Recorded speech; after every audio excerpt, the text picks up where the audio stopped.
halo teman-teman semua. Ketemu lagi di Posyandu, podcast pelayanan terpadu khusus membicarakan seputar perhutanan sosial.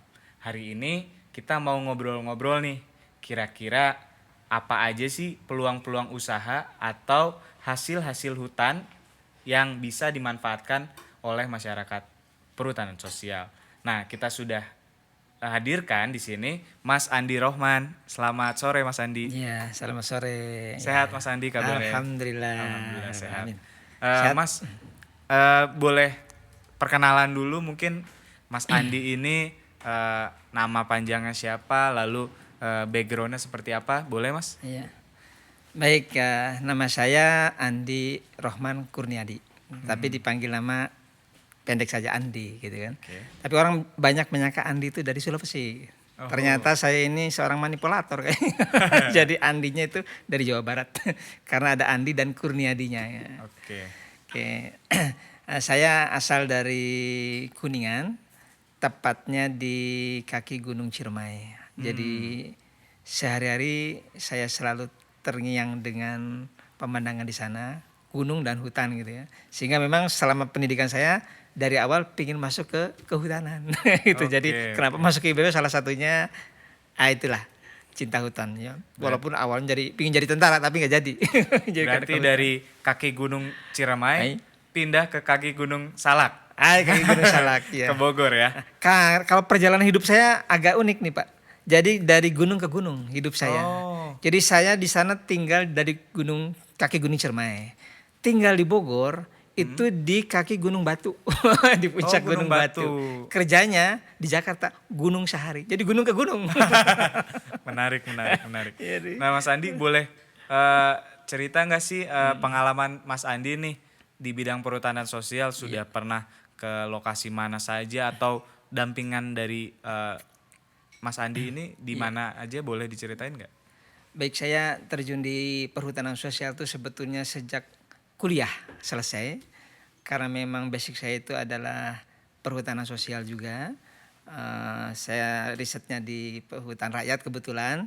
Dan selama dari tahun 95 itu kita mendampingi kebetulan di perhutani ya. Ada program perhutanan sosial, perhutani yang berkembang terus dari perhutanan sosial, PMDH, PHBM dan seterusnya gitu kan. Sampai akhirnya tahun 2000 saya lebih banyak konsentrasi keluar Jawa.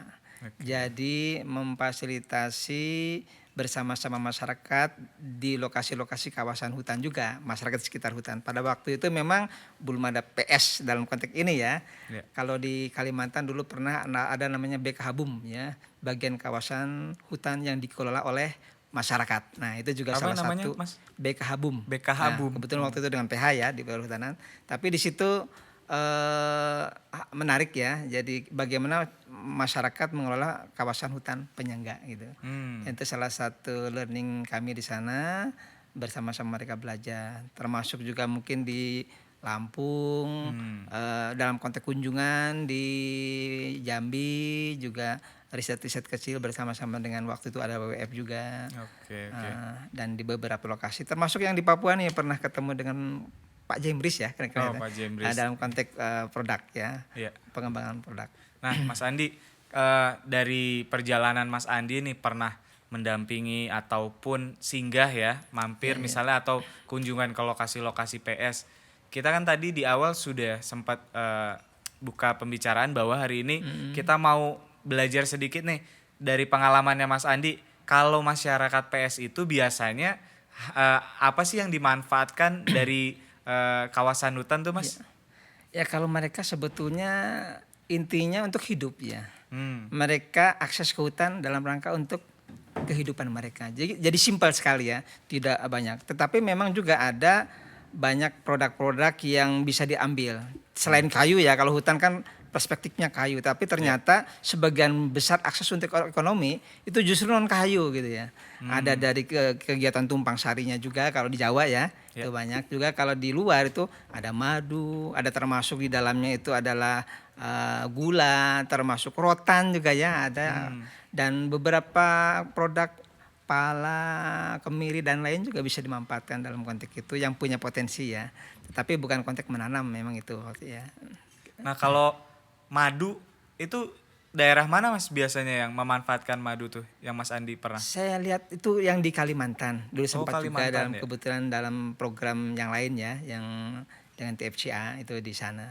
Tapi memang challenge-nya adalah produksi itu di sana kebetulan di Kapuas itu sangat besar ya.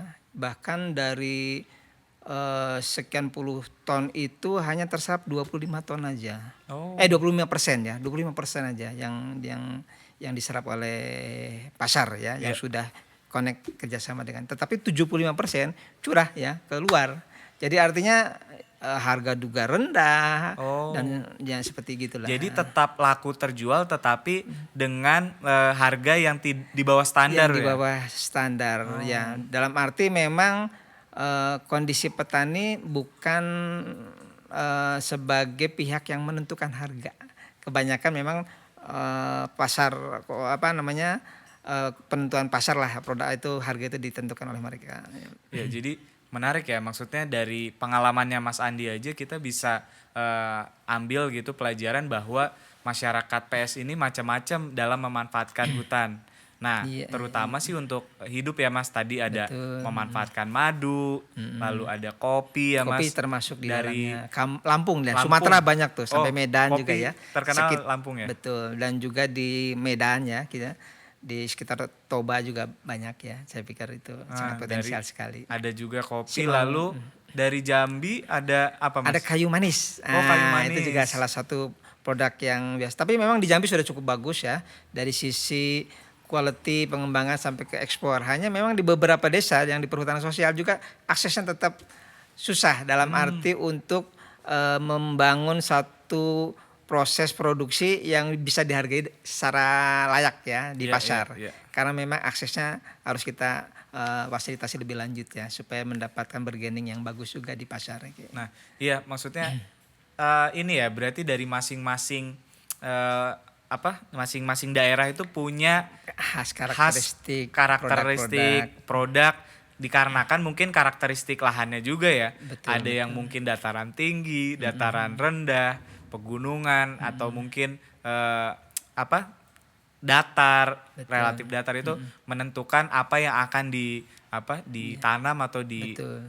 istilahnya dimanfaatkan oleh masyarakat ya. Mas Dan Andi. satu mungkin di perhutanan sosial itu uniknya tidak hanya produk, tidak hanya komoditi, tapi justru view juga bisa menjadi objek untuk pendapatan masyarakat, seperti untuk wisata Iya, iya. dan lain-lain itu juga sangat besar ya. Sekali Iya.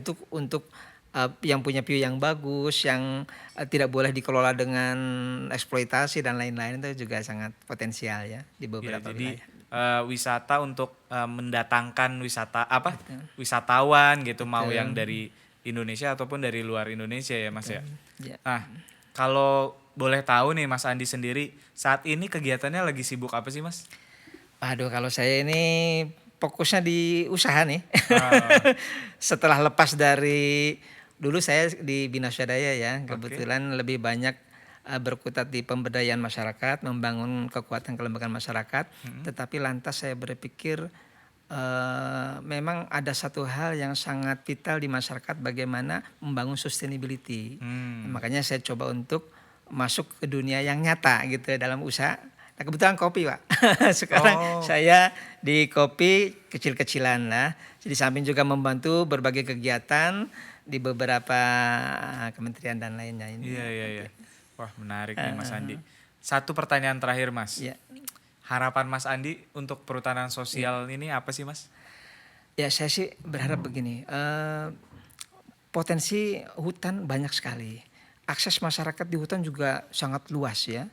Hanya saja memang dalam konteks sustainability perlu ada garansi ataupun ada suatu proses di mana fasilitasi perlu dilakukan secara lebih baik, terkoneksi dengan pasar. Nah, kelemahan di kita memang ketika berbicara pasar itu ada 3 hal yang mungkin perlu dibangun di masyarakat petani ya, baik itu quality-nya, quantity-nya dan sustainability atau kontinuitasnya. Ini yang menjadi PR kita ke depan. Makanya mungkin PR ke depan para pendamping perhutanan sosial itu perlu dibekali juga nih dengan bisnis model gitu. keren. Ini salah satu yang bisa menjadi daya tarik tersendiri untuk pengembangan produk di perhutanan sosial ya. Saya pikir sudah banyak contoh-contoh produk, tapi sifatnya spot by spot ya. Dan sukses story-nya juga banyak. Hanya bagaimana ini dijadikan sebagai suatu yang kalau perhutanan sosial pasti produknya bagus dan bisa ke mancanegara. Diharapkan begitu sih. Iya benar Mas. Iya. Oke Mas Andi, terima baik, kasih banyak nih sudah hadir di Posyandu. Mas Andi nanti kalau misalnya saya mengundang Mas Andi mau ngobrol-ngobrol lebih lanjut nih terkait kelola bisnis mungkin di usaha perhutanan sosial, boleh didatang lagi ya Mas Andi ya. Insya Allah sangat terbuka dengan senang hati kalau berbagi bersama. Sehat selalu Mas Andi ya. Baik. Oke teman-teman, jadi itu obrolan kita hari ini. Semoga kita bisa ketemu di episode-episode berikutnya ya. Salam 5 jari.